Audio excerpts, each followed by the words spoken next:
Your dad signed you away. Those 5 words destroyed everything I thought I knew about my family. I was 16 years old, crying alone on my birthday, when a stranger appeared at my door holding legal documents that proved my father had given me up 3 months earlier, in secret, without ever saying goodbye. He'd signed his name on a dotted line and erased me from his life, like I was nothing more than an inconvenience to be disposed of. But what my father didn't know was that by throwing me away, he'd just handed me the keys to his entire empire. My name is Sierra Holloway. I'm 16 years old. And this is the story of how my worst birthday became the night I discovered who I really was and what I was truly worth. If you're watching this, please subscribe and let me know where you are watching from. I woke up at 7 in the morning on January 16th, 2025. The house was too quiet. That was the first thing I noticed. The absence of sound where sound should have been. No clatter of dishes from the kitchen. No muffled conversation drifting up the stairs. No smell of coffee or bacon or anything that suggested life existed beyond my bedroom door. I lay there for a moment, staring at the ceiling, telling myself it was early. People sleep in on weekends. Maybe they were planning something. Maybe when I walked downstairs, there would be balloons and a cake and my father would smile at me the way he smiled at Brendan and Meredith. Maybe this year would be different. I pulled on my robe and padded down the hallway, past the closed doors of my siblings' empty rooms, down the curved staircase that cost more than most people's cars. The kitchen was spotless, cold. The marble countertops gleamed under the recessed lighting, and the breakfast table sat empty, not a single place setting in sight. That's when I saw it. A yellow sticky note on the refrigerator door. Meredith's loopy handwriting scrawled across it in black marker. "Stay out of sight, freak. We're at the Monarch celebrating Dad's deal. Don't embarrass us." I read it 3 times. I kept waiting for the punchline, for someone to jump out from behind the island and yell surprise.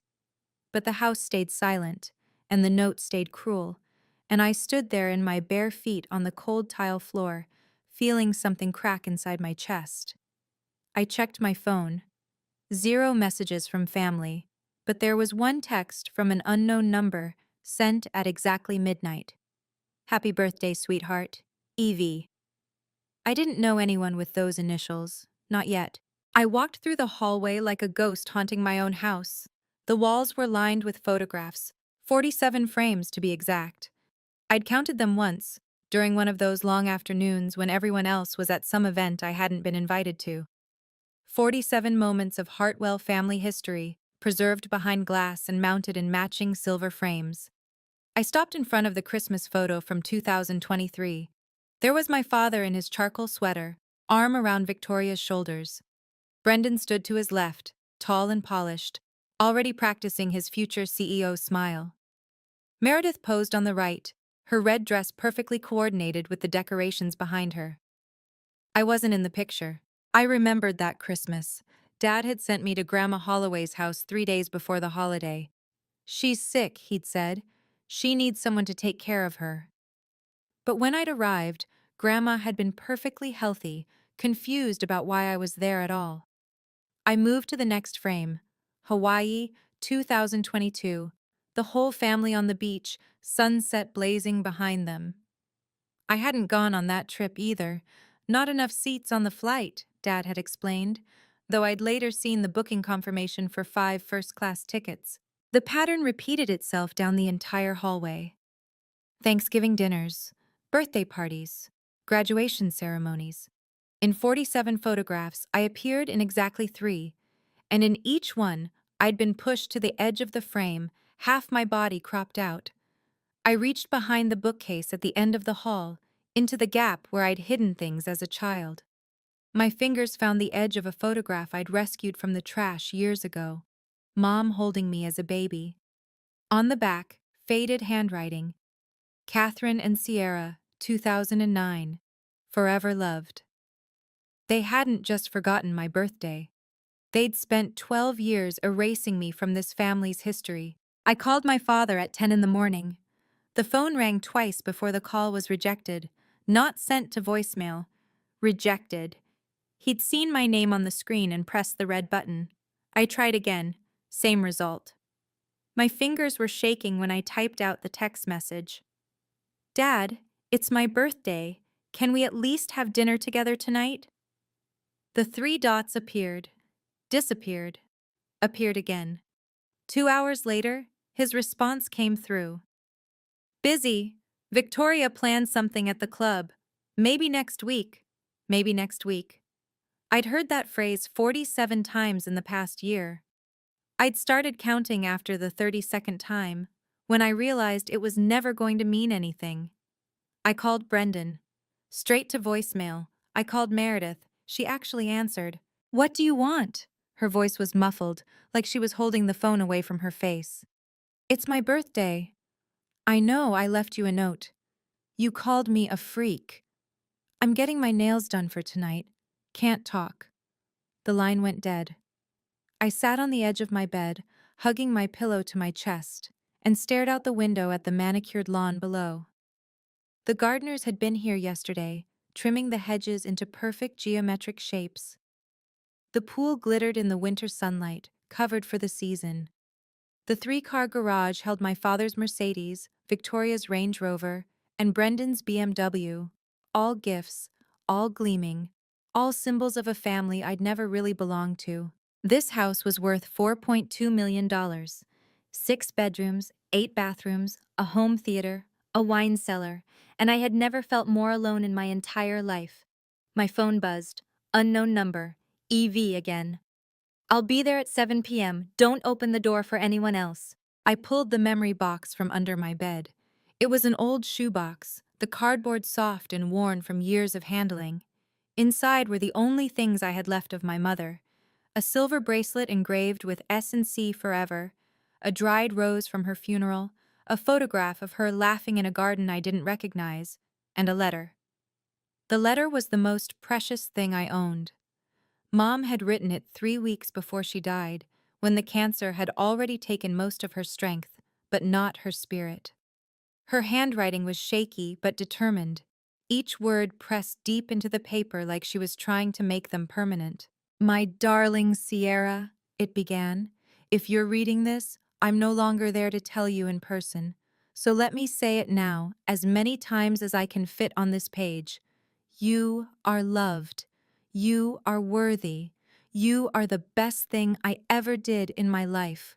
Don't ever let anyone tell you that you don't deserve to be happy. Not your father, not anyone. You are extraordinary, my sweet girl. Never forget that. I'd read those words 1,000 times. On bad days, I'd read them until I could recite them from memory, until they became a shield against everything my family threw at me. Mom died when I was 4. Dad remarried Victoria 8 months later. I'd spent 12 years trying to earn his love, trying to prove I belonged in this new family he'd built without me. But sitting there on my bedroom floor holding my mother's letter, I finally understood something. It wasn't that I wasn't good enough. It was that they'd never wanted me here at all. At the bottom of the box, beneath the bracelet, I found a photograph I'd never noticed before. Mom standing with another woman, both of them young and smiling. On the back, Catherine and Eleanor, Hartwell Industries grand opening 1999. Eleanor, EV. I wasn't supposed to go into my father's study. That had been the rule since I was old enough to understand rules. The study was Dad's sanctuary, his private domain, the one room in the house where I was explicitly forbidden. But Dad was at the Monarch, celebrating some deal worth $12 million, and I was alone in a house that had never felt like home. The door wasn't even locked. His desk was immaculate, leather blotter, crystal paperweight, a photograph of Victoria and the kids that definitely didn't include me. But there, sitting in the center like it had been waiting for me, was a manila envelope from Morrison & Associates, attorneys at law. I didn't recognize the firm. Our family lawyer had always been Harold Finch, a kind old man who'd sent me birthday cards every year until he suddenly stopped coming around in 2014. I opened the envelope. The document inside made my hands go numb. Voluntary termination of parental rights. My name was already filled in. The signature line for the parent was blank, but a date had been penciled in at the top. October 15th, 2024. 3 months ago. My father had been planning to sign away his rights to me for 3 months. He'd hired a new lawyer, drafted the paperwork, set a date, and never said a word. I flipped to the second page and found a handwritten note clipped to the corner. Victoria's handwriting, small and precise. Make sure she doesn't find out until after the gala. We need the optics. The optics. They were waiting until after tonight's celebration to throw me away, because they didn't want anything to ruin their perfect public image. I put the documents back exactly where I'd found them. Then I walked out of the study and closed the door behind me, my heart pounding so hard I could hear it in my ears. I went back to the study. I couldn't stop myself. The manila envelope sat on the desk like a wound that wouldn't stop bleeding, and I needed to understand exactly how deep the knife had gone. This time, I looked more carefully. Behind the termination paperwork, I found a printed email chain. The header showed it was sent on October 2nd, 2024, from my father's personal account to someone at Morrison & Associates. Eleanor Vance has been asking questions about the original will. We need to finalize Sierra's guardianship transfer before her 16th birthday. The inheritance clause expires 30 days after she turns 16 if no legal guardian claims it. I read the words 3 times, trying to make them mean something other than what they obviously meant. There was an original will. There was an inheritance clause. There was someone named Eleanor who'd been trying to find out about it. And my father was racing against time to make sure I never learned what I was supposed to inherit. I did the math in my head. Today was January 16th. If the clause expired 30 days after my birthday, that meant I had until February 15th to figure out what was going on. 1 month. 30 days to uncover whatever my father had been hiding for the past 12 years. The email mentioned Harold Finch nowhere. Dad had hired new lawyers specifically to handle this. Lawyers who didn't know our family history, who wouldn't ask uncomfortable questions. But someone named Eleanor Vance had been asking questions. The same Eleanor from the photograph with my mother. The same Evie who'd texted me at midnight. The same person who was coming to my door at 7 o'clock tonight. I looked at the clock on my father's desk. 4:32 p.m. 2.5 hours until I found out what I'd been missing my entire life. I stood in front of my bathroom mirror at 6:45. The girl staring back at me had red-rimmed eyes and tangled hair and the kind of exhaustion that comes from crying for hours. She looked defeated. She looked exactly like someone who'd been told her whole life that she didn't matter. I thought about my options. I could do nothing. I could let my father complete the paperwork, let them shuffle me off to wherever unwanted children go, let the inheritance, whatever it was, slip away without ever knowing what I'd lost. I could spend the rest of my life being invisible, being the family's dirty secret, being the freak they'd always called me. Or I could open the door at 7 o'clock. I could meet this Eleanor Vance, whoever she was. I could find out what my mother had been part of, what my grandfather's will actually said, what my father was so desperate to hide. I could fight for something, even if I didn't know exactly what I was fighting for yet. My mother's letter was still in my pocket. I pulled it out and read the last line again. Don't ever let anyone tell you that you don't deserve to be happy. I looked at the photograph of Mom and Eleanor from 1999. You didn't raise me to be a ghost, I whispered to her image. You didn't raise me to disappear. I washed my face. I brushed my hair. I put on the nicest dress I owned. A simple navy blue that I'd bought with my own babysitting money because no one in this family had ever taken me shopping. At 6:58, I heard a car pull into the driveway. Not my father's Mercedes, not Victoria's Range Rover, a black sedan with Massachusetts plates. The doorbell rang at exactly 7 o'clock. The woman on my doorstep was not what I expected. She was 58 years old, maybe, with silver hair pulled back in an elegant twist and sharp blue eyes that reminded me of winter mornings. She wore a cashmere coat the color of charcoal and carried herself like someone who'd spent decades walking into rooms and commanding attention. But when she saw me, her composure cracked. just for a moment, just enough for me to see something raw and painful flash across her face. Sierra Holloway? Her voice was steady, but I caught the slight tremor underneath. Who are you? My name is Eleanor Vance. She paused, studying my face like she was looking for something. Or someone. I was your mother's best friend, and as of 4 o'clock this afternoon, I am your legal guardian. She held out a brown envelope thick with documents. I took it with numb fingers and pulled out the first page. Voluntary termination of parental rights. But this version wasn't blank.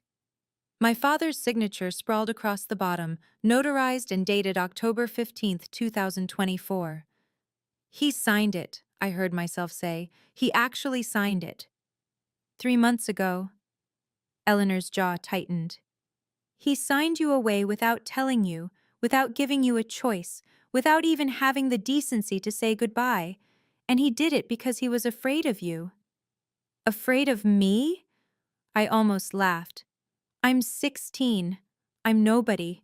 You're not nobody, Sierra. Eleanor stepped closer, and I saw tears gathering in the corners of her eyes. You're the sole heir to 51% of Hartwell Industries. Your grandfather made sure of that before he died, and your father has spent the last 12 years trying to make sure you never found out. The envelope suddenly felt very heavy in my hands. I think, Eleanor said softly, we need to talk.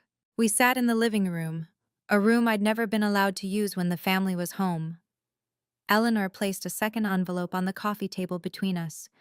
This one was older, the paper yellowed at the edges, the seal cracked but still bearing the impression of a law firm's stamp. Your grandfather was Thomas Hartwell, she began. He founded Hartwell Industries in 1999, but he didn't do it alone. I was his partner. We built that company together from nothing into what it is today, a medical components manufacturer worth $180 million. I knew the company, of course. Everyone in Boston knew Hartwell Industries.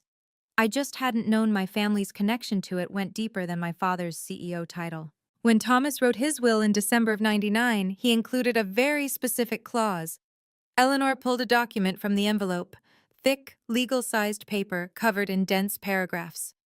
Section 7.3. It states that 51% of the company's shares shall be transferred to his sole legitimate granddaughter upon her 16th birthday, provided her legal guardian at that time confirms the transfer in writing. His sole legitimate granddaughter. I stared at her. That's me. That's you. Thomas knew what kind of man your father was becoming. He wanted to make sure you'd be protected, that you'd have power Richard couldn't take away. Eleanor's voice hardened. But Thomas died in 2013, the same year your mother passed. Richard buried the will. He fired Harold Finch, the family attorney who'd witnessed it. He removed me from the board of directors. And he spent the next 12 years pretending this document didn't exist. But you found it. Harold kept the original. A small, fierce smile crossed her face. And I've spent 5 years building a case to get it back to you. Eleanor checked her watch. We don't have much time. Time for what? Tonight, your father is hosting the 25th anniversary gala for Hartwell Industries at the Monarch Hotel. 300 guests, investors, partners, journalists from the Boston Business Journal. He's planning to announce a $12 million contract with Meridian Medical at 9 o'clock.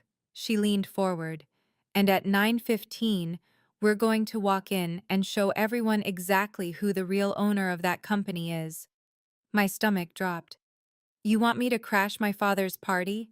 I want you to claim what's rightfully yours. There's a difference. Eleanor's eyes were steady, unwavering. Sierra, if you don't act within 30 days of your 16th birthday, the inheritance clause expires. Your father knows that. It's why he's been so careful to keep you isolated, to make you feel worthless, to convince you that you don't deserve anything. He's been running out the clock. I thought about the note on the refrigerator. Stay out of sight, freak. What if it doesn't work? I asked. What if we go there and he just denies everything? He can't deny a notarized will that's on file with the Suffolk County Probate Court. He can't deny the signature of a witness who's still alive and willing to testify, and he can't deny the guardianship papers that give me the legal authority to confirm your inheritance." Eleanor stood and walked to the window, looking out at the winter darkness. "Your father built his empire by silencing the people who could expose him. Tonight, we take away his silence." She turned back to me and held out a garment bag I hadn't noticed her carrying. "Your mother picked this out years ago. She always hoped you'd wear it on a night that mattered." I unzipped the bag. Inside was a navy blue gown, elegant and simple, the same shade as my mother's eyes in every photograph. I changed into the dress in my bedroom, the fabric sliding over my skin like water. When I looked in the mirror, I didn't see the girl who'd been crying alone in the kitchen that morning. I saw someone else, someone who looked like she belonged in a ballroom full of powerful people, someone who looked like she had every right to be there. I picked up my phone and stared at my father's contact. 0 messages, 0 missed calls. He hadn't thought about me once all day. I pressed the call button anyway. It rang 4 times before going to voicemail. His recorded voice, smooth and professional. "You've reached Richard Hartwell. Leave a message." "Dad," I said quietly, "it's Sierra. I just wanted to say thank you. Thank you for showing me exactly who you are. I spent 16 years trying to earn your love, trying to be good enough, trying to prove I deserved to be part of this family. But I understand now. I was never the problem. You were." I paused, letting the words settle. "See you tonight." I ended the call and slipped the phone into my clutch. Eleanor was waiting in the hallway, her car keys in hand. "Ready?" "Almost." I walked to my bedroom one last time and retrieved the photograph of my mother and Eleanor from 1999. I tucked it into my purse, next to my mother's letter. On the way to the car, my phone rang. Unknown number, but I recognized it now. "Miss Holloway?" The voice was older, gravelly, but warm. "This is Harold Finch. I've been waiting 12 years for this call. The original will is in my possession, notarized and verified. I'll meet you at the gala." "Mr. Finch," I said, "there's something else you should know. My mother wasn't just Richard's wife. She was a founding shareholder, and her shares transferred to me the day she died." The silence on the other end lasted 3 full seconds. "Then we have even more to discuss," he finally said. "I'll see you at 9. The drive to the Monarch took 23 minutes. Eleanor kept her eyes on the road, but her voice filled the silence between us, painting a picture of a woman I'd only known through photographs and faded letters. "Your mother was the first accountant Hartwell Industries ever hired," she said. 1999, right out of college. Thomas adored her, said she had the sharpest mind he'd ever seen and the kindest heart to match. When Richard started working at the company, Catherine was the one who trained him. "She trained my father?" "She did. And somewhere along the way, he convinced her to marry him." Eleanor's grip tightened on the steering wheel. "I tried to warn her. I saw who Richard really was, ambitious, calculating, willing to do anything to get ahead. But Catherine believed in second chances. She believed people could change." The city lights blurred past the window. "What happened?" "In 2012, Catherine discovered that Richard had been embezzling from the company. $2.3 million funneled into offshore accounts. She was going to report him to the board." Eleanor's voice dropped. "And then she was diagnosed with stage 4 pancreatic cancer. She died before she could expose him." I felt something cold settle in my chest. He got away with it. For 12 years. Eleanor glanced at me. "But before she died, Catherine gave me something. A USB drive with all the evidence, bank records, transfer documents, everything. I couldn't find it for years. I thought it was lost." "Where was it?" "Hidden in a jewelry box, in your mother's closet." A sad smile crossed her face. "The closet your father cleaned out and donated to charity 6 months after she died. I only recovered the USB last year when I tracked down the woman who'd bought the box at an estate sale." The Monarch's glittering facade appeared on the horizon.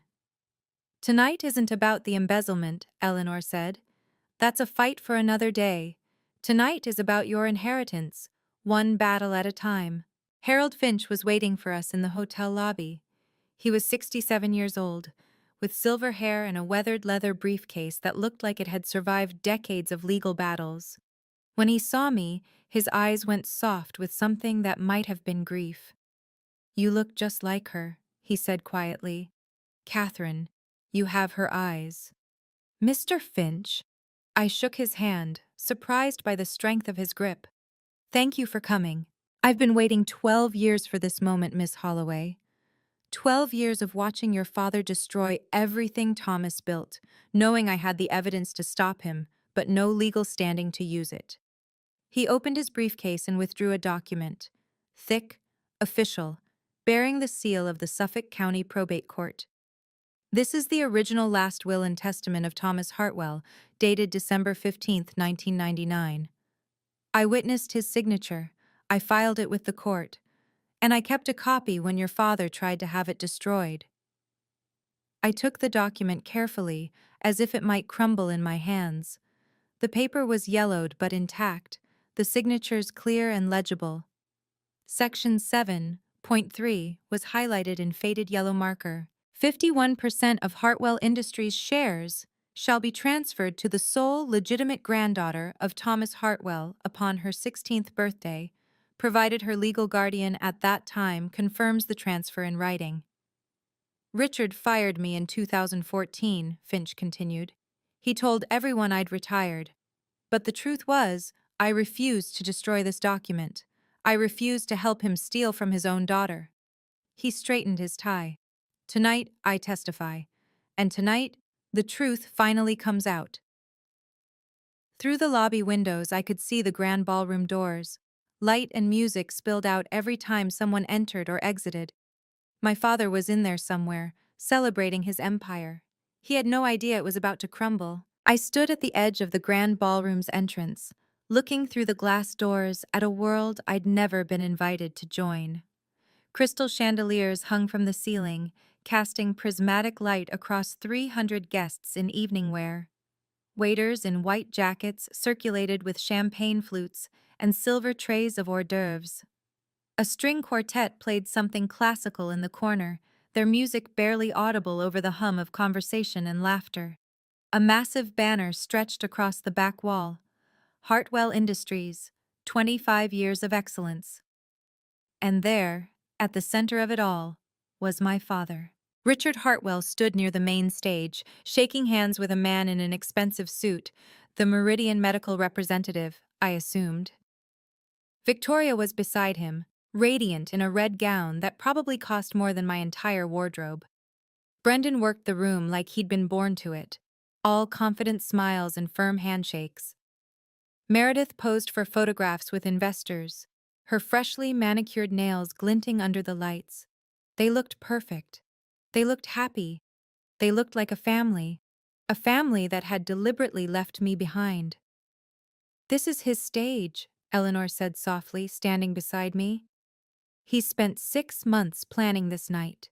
Every detail, every guest, every moment, all designed to cement his legacy as the face of Hartwell Industries.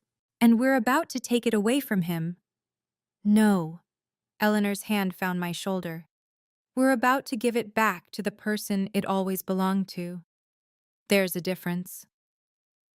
I watched my father laugh at something the Meridian representative said. He looked so confident, so certain that his secrets were safe. The clock on the wall read 8:55. "It's time," Finch said, adjusting his briefcase. I took a deep breath, squared my shoulders, and pushed open the ballroom doors. The ballroom fell silent in waves. It started near the entrance, where the first guests noticed me, a teenage girl in a navy gown, flanked by an elegant older woman, and a man with a lawyer's briefcase. Conversations stuttered and stopped. Heads turned. The whispers spread like ripples across water, moving through the crowd until they reached the stage. Meredith saw me first. Her champagne glass froze halfway to her lips. Her eyes went wide, then narrow, then furious. She set down her drink and cut through the crowd toward me, her heels clicking against the marble floor. What the hell are you doing here? She grabbed my arm, her nails digging into my skin. Dad said you were supposed to stay home. I didn't flinch. Dad says a lot of things, most of them are lies. You need to leave. Now. Her voice dropped to a hiss. Before you embarrass everyone. I'm not here to embarrass anyone, Meredith. I gently removed her hand from my arm. I'm here to tell the truth. The truth? She laughed, but there was panic underneath it. What truth? You're nobody. You're nothing. You're just the majority shareholder of this company. I said it quietly, but the words carried. Nearby guests stopped pretending not to listen. Or I will be, in about 15 minutes. Meredith's face went pale. Behind her, I saw Brendan pushing through the crowd, his expression shifting from confusion to alarm. He reached us just as Meredith started to sputter a response. Security! Brendan's voice cut through the murmur of the crowd.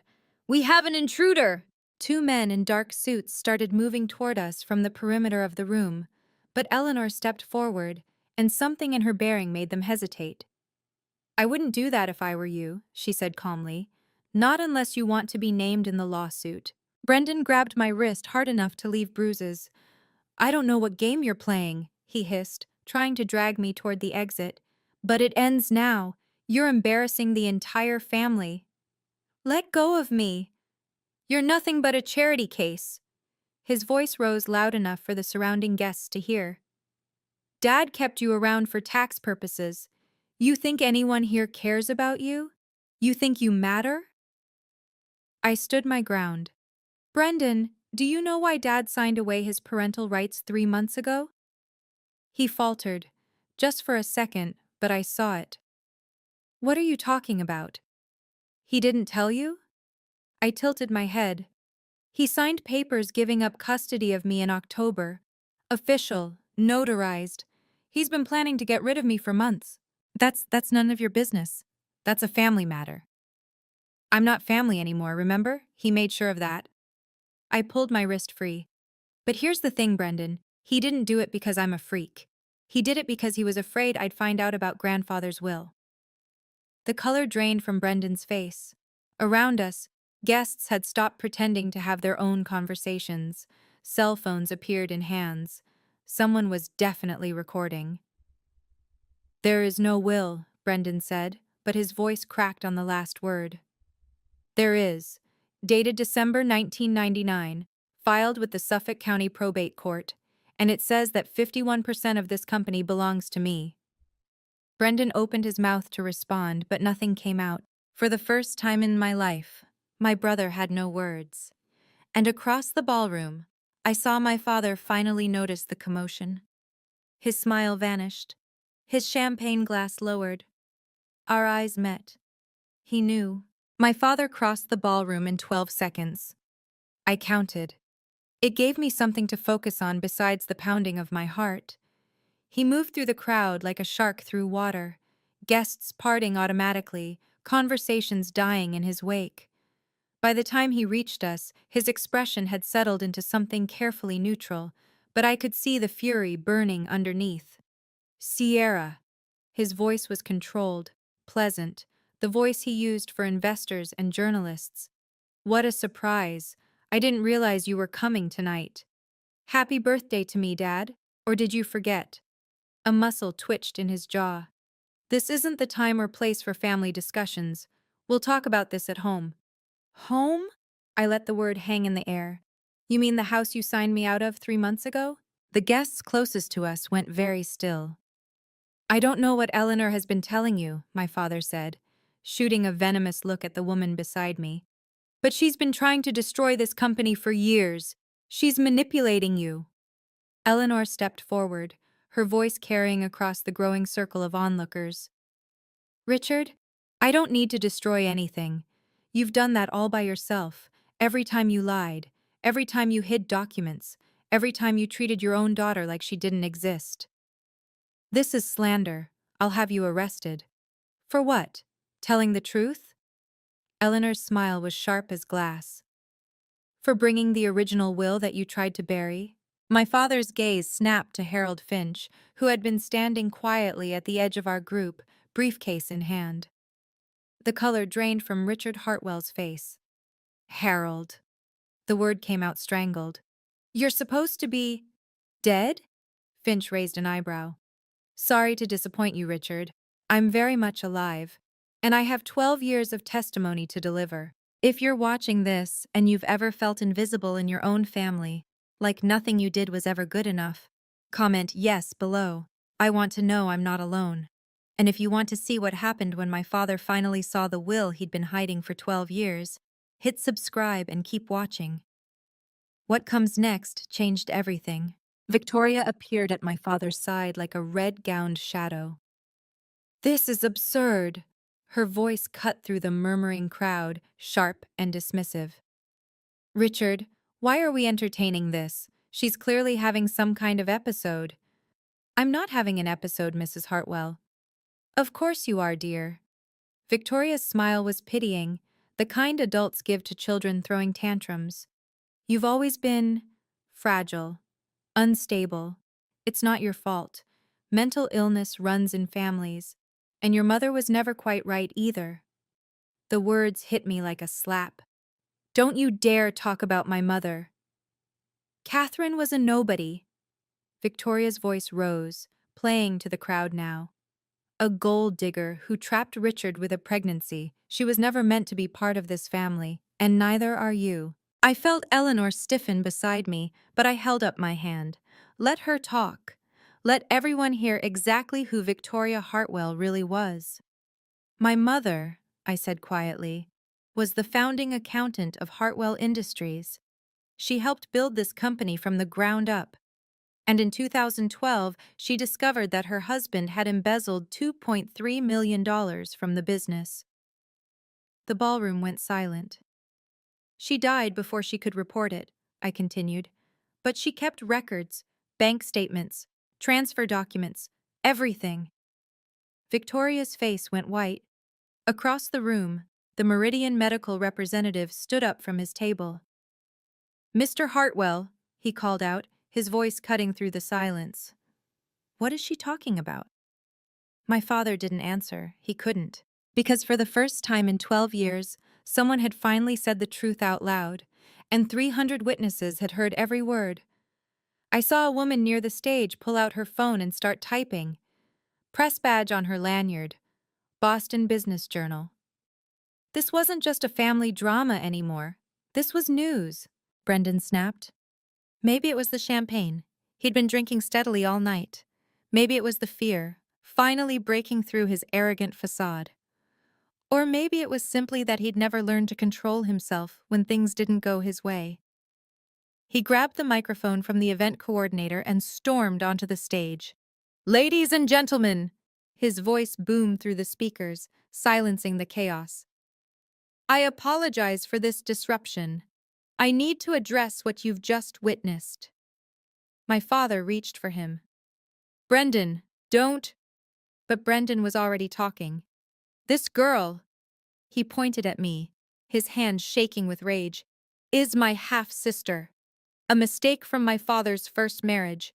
She has no claim to anything in this company. She's not even part of our family anymore. The crowd murmured.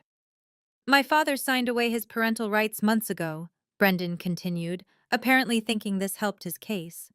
Legally, officially, she's nothing to us. She has no standing here. She's just a bitter, jealous child trying to ruin our celebration. Eleanor's hand found my shoulder. I felt her squeeze gently. Thank you, Brendan, she said, her voice carrying across the ballroom without a microphone. You just confirmed everything we needed. Brendan's face went slack. What? You just publicly acknowledged that Richard terminated his parental rights, which means the guardianship transfer to me is valid, which means I have the legal authority to confirm Sierra's inheritance. Eleanor turned to the crowd. Under the terms of Thomas Hartwell's original will, Harold Finch stepped forward, briefcase open. Near the stage, I saw the Boston Business Journal reporter scribbling furiously. 2 other journalists had joined her, cameras raised. This wasn't a family drama anymore. This was a corporate scandal unfolding in real time. And Brendan had just handed us the evidence on a silver platter. Harold Finch walked to the stage with the steady confidence of a man who had waited over a decade for this moment. The crowd parted for him. Security guards looked to my father for direction, but Richard Hartwell stood frozen, his face the color of old ash. Finch took the microphone from Brendan's limp hand. "Ladies and gentlemen," his voice was calm, measured, the voice of a man who had spent 40 years in courtrooms. "My name is Harold Finch. I served as the family attorney for Thomas Hartwell, the founder of this company, from 1999 until 2014, when I was terminated by Richard Hartwell." He opened his briefcase and withdrew the document I'd seen earlier. "This is the original last will and testament of Thomas Hartwell, dated December 15, 1999. It was notarized, witnessed, and filed with the Suffolk County Probate Court." He held it up so the crowd could see the official seals. "I have verification reports from 3 independent handwriting experts confirming its authenticity." He began to read. Section 7.3. 51% of Hartwell Industries shares shall be transferred to the sole legitimate granddaughter of Thomas Hartwell upon her 16th birthday, provided her legal guardian at that time confirms the transfer in writing. Finch lowered the document and looked directly at my father. "Sierra Holloway turned 16 today. Eleanor Vance became her legal guardian today, thanks to the parental rights termination that Richard himself signed. The conditions of the will have been met." The Meridian medical representative rose from his seat again. "This changes the ownership structure of the entire company. We need to pause the contract signing until this is resolved." My father finally found his voice. "This is a family matter. It has nothing to do with business." "With respect, Mr. Hartwell," the representative replied coldly, "if your company's ownership is in dispute, it has everything to do with business." My father grabbed the microphone. "This document is a forgery." His voice had lost its smooth control. Desperation cracked through the professional veneer. "My father never wrote this. Eleanor Vance has been trying to steal this company for years. This is just her latest scheme." Harold Finch didn't flinch. "The will has been verified by 3 independent handwriting analysts," he said calmly. "Their reports are on file with the probate court. I have copies here if anyone wishes to examine them." He pulled a folder from his briefcase, 3 separate documents, each bearing official letterheads and professional certifications. "Furthermore," Finch continued, "the original will was filed with Suffolk County in January of 2000, immediately after Thomas signed it. The filing receipt is part of the public record. Anyone can verify it." My father's face contorted. "Eleanor manipulated my father when he was old and confused." "Thomas signed this will when he was 52 years old," Eleanor interrupted, her voice cutting through his protest. "The same age you are now, Richard. He was sharp, healthy, and completely lucid. He knew exactly what kind of man you were becoming. That's why he wrote this clause, to protect his granddaughter from you." "This is slander." "It's documented fact." Eleanor stepped closer to the stage. "And if you'd like to discuss slander, perhaps we should talk about the 12 years you spent telling everyone Harold had retired, when in reality you fired him for refusing to destroy this will." The crowd was no longer murmuring. They were watching in stunned silence, 300 witnesses to a family empire crumbling in real time. The Meridian medical representative was already on his phone, speaking in urgent, hushed tones. I saw at least 6 people recording video. My father had built his reputation on control, on the careful management of his public image, and in the space of 15 minutes, that image had shattered completely. Eleanor reached into her coat and withdrew a final document. "I have one more piece of evidence for the record," she said, her voice carrying across the silent ballroom. "This is a printed email sent from Richard Hartwell's personal account to Morrison and Associates on October 2nd, 2024. She held it up, and I recognized it immediately, the same email I'd found in my father's study that afternoon. "I'll read the relevant portion," Eleanor continued. "Eleanor Vance has been asking questions about the original will. We need to finalize Sierra's guardianship transfer before her 16th birthday. The inheritance clause expires 30 days after she turns 16 if no legal guardian claims it. She lowered the paper and looked at my father. You didn't just hide the will, Richard. You actively conspired to ensure your daughter would never learn about her inheritance. You signed away your parental rights not because you didn't want her, though that's certainly true, but because you needed her out of the family before she turned 16, before she could legally claim what was hers. The Boston Business Journal reporter raised her hand. Mr. Hartwell, do you have any comment on this email?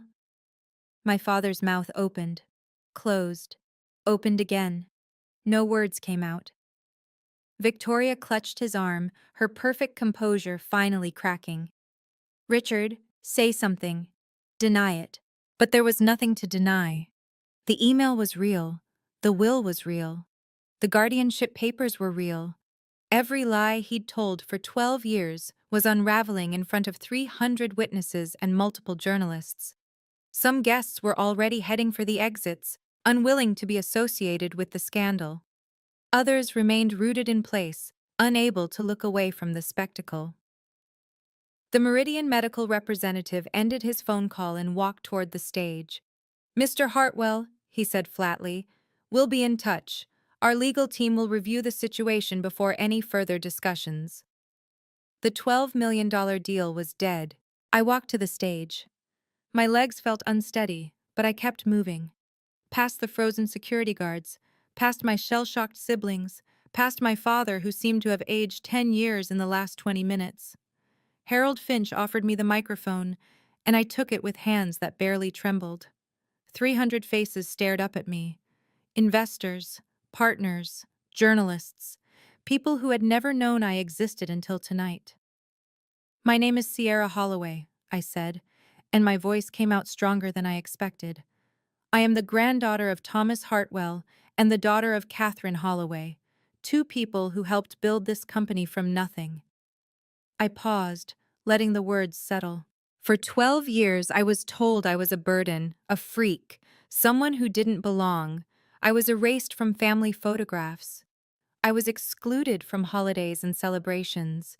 And finally, 3 months ago, I was signed away like unwanted property, without my knowledge, without my consent, without even the courtesy of a goodbye. My father wouldn't meet my eyes. But I'm not here tonight for revenge. I looked out at the crowd, at the recording phones, the scribbling journalists, the stunned faces of people who had spent years believing my father's carefully constructed lies. I'm here for the truth, and the truth is this. Hartwell Industries was never just my father's company. It was my grandfather's legacy.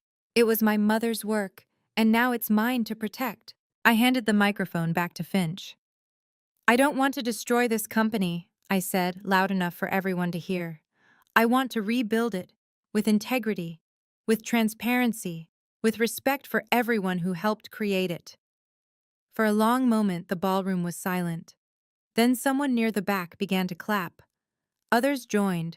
Not everyone, but enough to matter. My father stood like a statue carved from ice. The applause had died down, replaced by the shuffle of guests gathering their things, the murmur of conversations that would fuel Boston's gossip networks for weeks. But Richard Hartwell didn't seem to hear any of it. He stared at me with an expression I'd never seen before. Not anger, not contempt, but something closer to disbelief.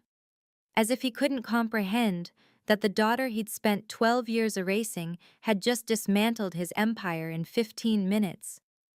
Victoria was crying, not elegant, dignified tears, but the ugly, gasping sobs of someone whose world had just collapsed. Her mascara ran in dark rivers down her cheeks, ruining the perfect makeup she'd spent hours applying. "This can't be happening!" She grabbed my father's arm, shaking him. "Richard, do something! Fix this!" He didn't respond. Brendan stood at the edge of the stage, his earlier bravado completely gone. He looked young suddenly, and lost, like a child who'd just realized the adults weren't going to save him. "Dad?" His voice cracked. "Is it true? Did you really hide the will?" The silence stretched for 5 seconds. 10. My father still didn't answer, but his silence was answer enough. Meredith hadn't moved from where she'd been standing when I first entered the ballroom. She watched me now with an expression I couldn't read. Not hatred, not anger, but something more complicated. Something that might have been the first stirrings of understanding. Around us, the gala continued to empty. Guests who'd arrived expecting champagne and celebration were leaving with scandal and speculation. The 25th anniversary of Hartwell Industries would be remembered, but not for the reasons my father had planned. I watched the Meridian medical representative disappear through the main doors without looking back. The $12 million deal was gone, and so was everything my father had worked to build. We met in a private conference room on the hotel's second floor. The chaos of the ballroom felt distant here, muffled, contained, like a storm viewed through thick glass. Eleanor sat across from me, her composure finally showing cracks of exhaustion. Harold Finch spread documents across the polished table, his movements methodical and precise. "The will is airtight," he said. "I filed the original with the probate court in January of 2000. Richard's lawyers can challenge it, but they won't win. The authentication is bulletproof." "What happens now?" I asked. "We file for formal recognition of the inheritance with Suffolk County. Given the evidence we presented tonight and the number of witnesses, the court will likely expedite the process. I estimate 30 to 60 days for the share transfer to be finalized." Eleanor leaned forward. "Richard will almost certainly contest it. He has the resources to drag this out." "He can try?" Finch closed his briefcase with a definitive click. "But contesting a notarized will with 3 independent verifications and a witness who was present at the signing? He'd be throwing money away. His lawyers will tell him the same thing." I thought about my father, standing frozen on that stage. The way his face had crumbled when he realized there was no lie left to tell. "I don't want to destroy the company," I said quietly. "My grandfather built it. My mother helped grow it. I just want it to be run honestly." That's exactly what Thomas wanted. Finch's eyes softened. "He wrote that clause because he knew Richard would try to take everything. He wanted you to have the power to stop him." Eleanor reached across the table and squeezed my hand. "You don't have to figure everything out tonight," she said. "The law will do its work. Right now, you just need to rest." Rest? I wasn't sure I remembered how. Eleanor's apartment was nothing like my father's house. It was smaller, for one thing. A 2-bedroom unit in Back Bay with exposed brick walls and windows that looked out over the Charles River. But it was warm in a way the Hartwell mansion had never been. Books lined every available surface. Plants crowded the windowsills. The kitchen smelled like someone actually cooked there. "This was your mother's room," Eleanor said, opening a door at the end of the hallway. "When we were in college, before she married Richard. I kept it the same, mostly. I always hoped—" She didn't finish the sentence. She didn't have to. The room was simple. A twin bed with a blue quilt, a wooden desk, a bookshelf filled with worn paperbacks.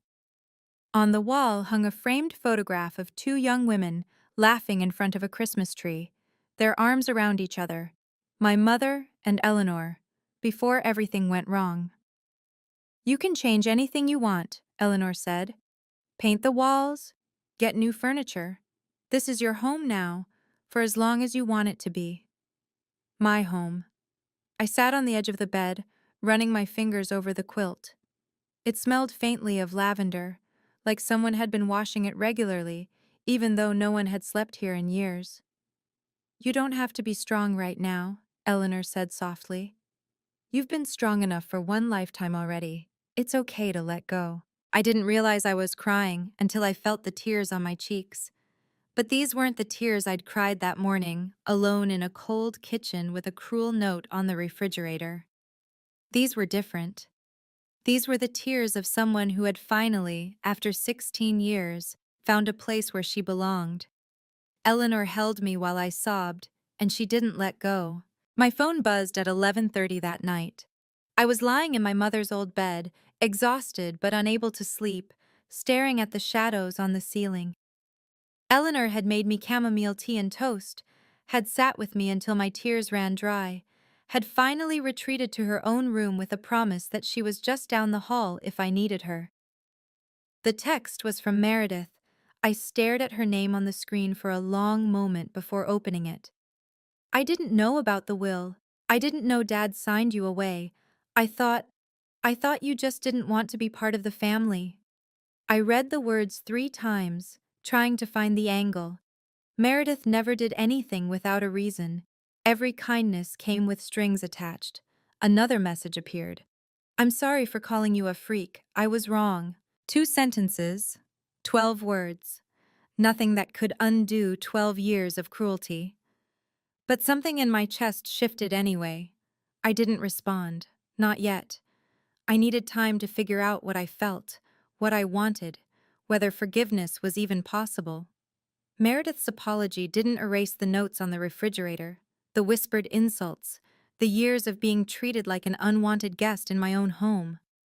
An apology was a first step, but first steps didn't mean anything without the second and third and 100th steps that followed. I noticed that Brendan hadn't texted. No message, no apology, no acknowledgement that anything had happened at all. Maybe that was answer enough. I set my phone on the nightstand and pulled my mother's quilt up to my chin. Tomorrow would bring lawyers and paperwork and difficult conversations. Tonight, I just needed to breathe. For the first time in 16 years, I fell asleep without crying. The Boston Business Journal published the story at 6 in the morning. Eleanor was already awake when I stumbled into the kitchen, her laptop open on the breakfast table, a cup of coffee growing cold beside her. The headline glowed on the screen. Hartwell Industries Gala ends in chaos. Hidden will surfaces. CEO's daughter claims majority stake. I sat down and read. The article was thorough. It quoted Harold Finch extensively, referenced the probate court filings, and included a damning summary of the email I'd found in my father's study. There were photographs from the gala, my father's ashen face, Victoria's mascara-streaked cheeks, Brendan frozen at the microphone mid-confession. And there was a photograph of me, standing on that stage in my mother's navy dress, looking more confident than I'd felt. Hartwell Industries stock dropped 8% in pre-market trading, Eleanor said quietly. The Meridian Medical deal is officially on hold pending corporate governance review. I scrolled through the article's comment section. Hundreds of responses already, some sympathetic, some skeptical, some simply hungry for more scandal. What happens now? Now we wait for the legal process to work. Eleanor closed her laptop. The court will schedule a hearing within the next 2 weeks. Richard's lawyers will file motions, make noise, try to delay. But the evidence is overwhelming. It's only a matter of time. My phone buzzed. A text from a number I didn't recognize. Miss Holloway, this is Jennifer Walsh from the Boston Globe. We'd like to interview you about last night's events. Please call at your earliest convenience. I showed the message to Eleanor. There will be more of those, she said. You don't have to talk to anyone you don't want to. But if you do decide to speak, we'll do it together. On your terms. On my terms, I was still getting used to the idea that I had terms. The Suffolk County Probate Court issued its ruling on January 31st, 2025. I sat in the courtroom beside Eleanor, wearing a simple black dress and my mother's silver bracelet. Harold Finch was at the plaintiff's table, his briefcase open, his expression calm. Across the aisle, my father sat with his legal team, 3 attorneys in expensive suits who had spent 2 weeks filing motions and objections and requests for delay. None of it had worked. Judge Patricia Coleman read the decision in a clear, measured voice. The court finds that the last will and testament of Thomas Hartwell, dated December 15, 1999, is authentic and legally binding. The petitioner, Sierra Holloway, is confirmed as the sole legitimate granddaughter referenced in Section 7.3. The transfer of 51% of Hartwell Industries shares to the petitioner, with Eleanor Vance serving as legal guardian and fiduciary representative until the petitioner reaches the age of majority, is hereby ordered. I heard Eleanor exhale beside me. Furthermore, the judge continued, The court notes with concern the evidence presented regarding the concealment of this will and the circumstances surrounding the termination of parental rights. These matters may warrant further investigation by appropriate authorities. My father's lead attorney requested a recess. The judge denied it. Mr. Hartwell, Judge Coleman said, looking directly at my father for the first time, you are hereby removed as CEO of Hartwell Industries, effective immediately, pending resolution of the ownership transfer and any subsequent investigations. The board of directors will appoint interim leadership. Richard Hartwell sat motionless in his chair. He didn't look at me. He didn't look at anyone. When we left the courthouse an hour later, reporters were waiting on the steps. Eleanor shielded me with her body as we pushed through to the waiting car. The headlines that evening were brutal, but they were also true. My father called 2 days after the court ruling. I was sitting in Eleanor's living room, working on homework I'd missed during the chaos of the past 2 weeks. My phone rang and his name appeared on the screen, the first time he'd tried to contact me directly since the gala. I let it ring 4 times before answering. Sierra. His voice sounded different, smaller. I know you probably don't want to talk to me. You're right. I don't. I made mistakes. He paused, and I heard him take a breath. I was wrong to hide the will. I was wrong to sign those papers without telling you. I was wrong about a lot of things. I waited. But you're still my daughter, he continued. Blood doesn't change just because of legal documents. I want to make things right. I want us to have a relationship. For a moment, I almost believed him. Then I remembered the note on the refrigerator. The photographs without me in them. The 12 years of being invisible in my own home. You're not calling because you regret what you did, I said quietly. You're calling because you lost everything. If that will had never surfaced, you'd still be pretending I didn't exist. That's not fair. Fair? I almost laughed. You want to talk about fair? You signed away your rights to me 3 months ago. You were planning to throw me out of the family as soon as the gala was over. You didn't even remember my birthday. Silence on the other end. Making things right would have been not hiding the will in the first place, I continued. Making things right would have been treating me like your daughter instead of a burden. You don't get to rewrite history just because you finally faced consequences. I ended the call. My hands were shaking, but my voice had been steady. That felt like progress. If you've ever had to set boundaries with family members who only reached out when they needed something, comment boundaries below. I want to hear your story. And if you want to see more stories about justice and healthy boundaries, hit subscribe and turn on notifications. The ending of this story is something I think about every single day. Meredith asked to meet in person 1 month after the gala. I chose a coffee shop in Cambridge, neutral territory, public space, easy exit if things went wrong. Eleanor offered to come with me, but I wanted to do this alone. I needed to see who Meredith really was when there was no audience to perform for. She was already there when I arrived, sitting at a corner table with her hands wrapped around a cup she hadn't touched. She looked different without the designer clothes and perfect makeup, younger somehow, more human. Thank you for coming, she said as I sat down. I almost didn't. I know. She stared at her coffee. I've been thinking about what to say for weeks. I had this whole speech prepared, but now that you're here, it all sounds stupid. Try anyway. She took a breath. I didn't know about the will. I swear I didn't. Mom and Dad kept it from us, Brendan and me. They told us you were just difficult, that you didn't want to be part of the family, that you pushed us away. And you believed them. I was 7 when your mom died. I believed everything they told me. Her voice cracked. But that's not an excuse. I was cruel to you. I called you names. I made your life miserable because it was easier than asking questions. I watched her face, looking for the angle, the manipulation, the hidden agenda. All I saw was guilt. I'm not asking for forgiveness, Meredith said. I don't deserve it.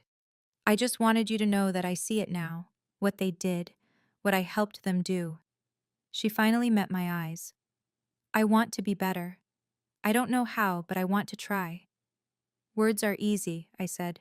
actions are harder. I know. So show me, over time, consistently, and maybe, we can build something new. It wasn't forgiveness, but it was a door left slightly open. 3 months after the gala, Hartwell Industries released its first quarter earnings report. I sat in the conference room as an observer, 16 years old, still in high school, but legally entitled to be there as the majority shareholder. Eleanor sat beside me, taking notes, asking questions, doing the work of actually running a company while I learned. The numbers were better than anyone expected. Revenue is down 4% from last quarter, the interim CFO reported. But that's primarily due to the Meridian Medical contract delay. We've successfully renegotiated the deal at $9 million, with signing scheduled for next week. The internal audit had uncovered $1.8 million in misallocated funds during my father's tenure. The investigation was ongoing, but preliminary findings suggested the money had been funneled into personal accounts disguised as consulting fees. My father was facing a civil lawsuit from the company's board. Criminal charges were possible but not yet filed. After the meeting, Eleanor walked me through the financial statements line by line. I was taking a business fundamentals course online, trying to understand the empire I'd inherited. It was overwhelming, but Eleanor was patient. You don't have to become CEO tomorrow, she reminded me. Or ever, if you don't want to. You just need to understand enough to make good decisions about who runs things in your name. What about after I turn 18? Then you'll have full control, but by then, you'll have 2 years of experience watching how the company operates. You'll be ready. I looked at the Hartwell Industries logo on the conference room wall, the same logo I'd seen on my father's business cards my whole life. It meant something different now. It meant responsibility, legacy, the chance to build something honest on the foundation my grandfather had laid. It meant I finally had a future worth fighting for. I woke up on January 16th, 2026, to the smell of cinnamon rolls baking. For a moment, I forgot where I was. The morning light filtered through unfamiliar curtains, and I lay there blinking at the ceiling, my heart racing with the old familiar dread. Birthday. Another year of being forgotten. Another note on the refrigerator. Then I remembered. I wasn't in my father's house anymore. I padded down the hallway to Eleanor's kitchen, where she stood at the stove in a flour-dusted apron, humming something soft and tuneless. The table was set for two, real plates, cloth napkins, a small vase of winter flowers. "Happy birthday, sweetheart." She turned and smiled, and there was nothing complicated in it. No agenda, no conditions, just love. On the table sat a cake with 17 candles and a wrapped box I hadn't noticed before. "Open it," Eleanor said. Inside was my mother's silver bracelet, the one I'd kept hidden in my memory box for years, but it had been cleaned and polished, and a new charm had been added, a tiny silver heart engraved with the date of my 16th birthday. "The day everything changed," Eleanor said softly. "The day you stopped being invisible." I slipped the bracelet onto my wrist, feeling the cool metal settle against my skin. Through the window, I could see Boston blanketed in fresh snow, the city sparkling in the winter sunlight. 1 year ago, I had cried alone in a dark kitchen, reading a note that called me a freak. Today, I sat across from someone who had spent 5 years fighting to find me, who had given me a home and a future, and the simple gift of being seen. I blew out the candles. I didn't need to make a wish. Everything I'd ever wanted was already here. If you're watching this and you feel the way I felt 1 year ago, invisible, unwanted, like a burden in your own home, I need you to know something. You are not the problem. They are. I spent 16 years trying to earn my father's love. I bent myself into shapes I thought would please him. I stayed quiet when I should have spoken up. I accepted cruelty because I believed I deserved it. But here's what I learned. Some people will never love you the way you need to be loved. Not because you're unlovable, but because they're incapable of loving anyone but themselves. And no amount of trying, no amount of being good enough will ever change that. Setting boundaries isn't selfish, it's survival.